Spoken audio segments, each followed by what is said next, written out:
তো বন্ধুরা, ঠাম্মা দুপুরে ঘুমায়নি, তখন থেকে বড়শিতে মাছ ধরছে। দেখবো ছিপে কি পড়েছে, চলো।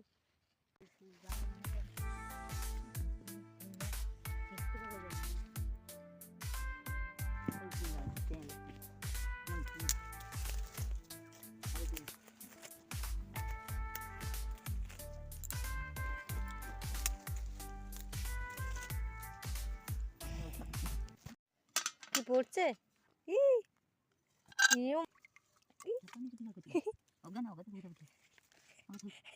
দেখো এতক্ষণ পরিশ্রম করে কি মাছ ধরেছে, দুপুর থেকে ঘুমায়নি, এতক্ষণে একটা পুঁটি মাছ ধরেছে। এটা তাদের থেকে কিন্তু একটু বড় হয়ে আছে।